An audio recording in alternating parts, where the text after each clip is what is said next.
Hello, this video is to teach you the second conditional. Listen to this example. If I had $1,000,000, I would buy you a house. So here you can see $1,000,000. This is the condition. If I had it, and this is the consequence, what you would do. I would buy you a house.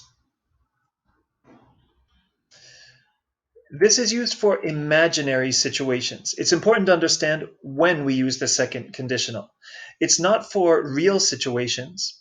So here, when you say, if I had $1,000,000, you're saying that in reality, you don't have it. You're imagining, if you had $1,000,000, what would you do? Well, I would buy you a house. So it's used for imaginary situations. How do you form the second conditional? Like this. First, we have the word if. This introduces the condition. Then we have a verb in the past. Here the verb is have, and in the past we say had. If I had $1,000,000, then we have a comma. The comma is important and necessary. And the second part of the sentence, we have a verb with would. Would tells us it's conditional. And we have a main verb in the infinitive form. That's just the normal form.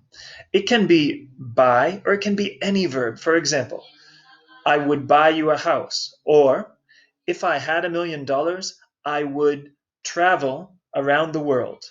If I had $1,000,000, I would give some money to my friends. If I had $1,000,000, I would eat at expensive restaurants.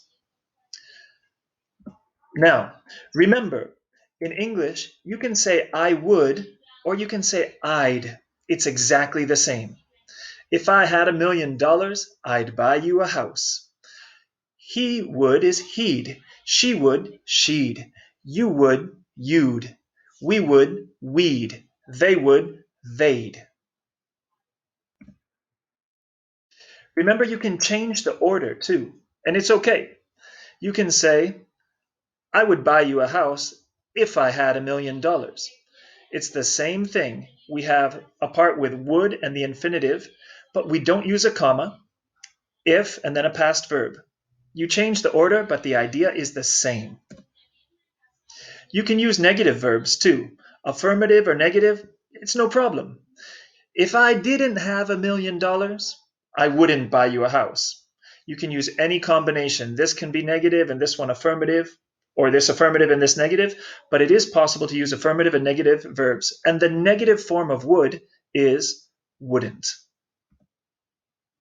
You can also use second conditional in questions. For example, if you had $1,000,000, what would you do? And look how we form the question here.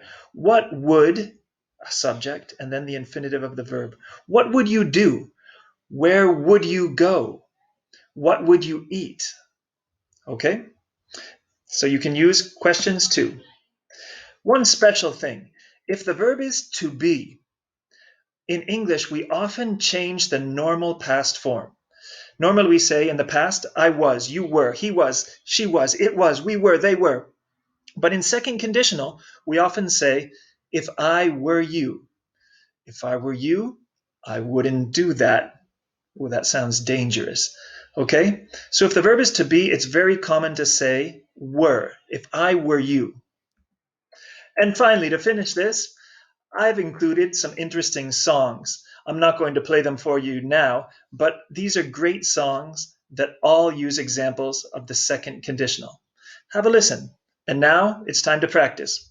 Good luck. Bye-bye.